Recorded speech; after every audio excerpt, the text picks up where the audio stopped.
আপনারা স্ক্রিনে দেখতে পাচ্ছেন। ওষুধটির নাম হচ্ছে রিলেন্টাস। এটা একটি 2mg ট্যাবলেট জাতীয় ঔষধ। আর এই ওষুধটির উপাদানের মধ্যে রয়েছে টিজানিডিন।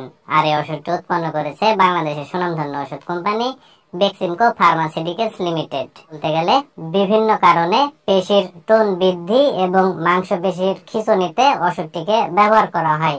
পাশাপাশি নিম্ন পিঠের তীব্র ব্যথা দূর করতে ওষুধটিকে ব্যবহার করা হয়।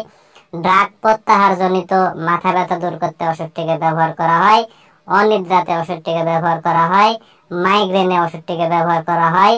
ব্যথা ও খিঁচুনি ইত্যাদি রোগ দূর করতে মূলত ওষুধটিকে ব্যবহার করা হয়। আমি এক কথায় যদি বলতে যাই তাহলে এইভাবে বলা যেতে পারে যে মাংসপেশির বা পেশির বিভিন্ন ধরনের আক্ষেপ, ব্যথা ও খিঁচুনি দূর করতে মূলত ওষুধটিকে ব্যবহার করা হয়। এবার আসুন যে রিলেন্টাস এই ট্যাবলেটটির আসলে সেবনবিধি কি সেটি নিয়ে আলোচনা করা যাক। তো ওষুধটির সেবনবিধি বলতে গেলে বিশেষ করে যারা প্রাপ্তবয়স্ক তাদের ক্ষেত্রে 2mg একটি করে রিলেন্টাস ট্যাবলেট দিনে 3 বার খেতে হবে। ভরা পেট ওষুধটিকে খেতে হবে, অর্থাৎ সকালে একটি ট্যাবলেট খেতে হবে, দুপুরে একটি ট্যাবলেট খেতে হবে এবং রাত্রে একটি ট্যাবলেট খেতে হবে।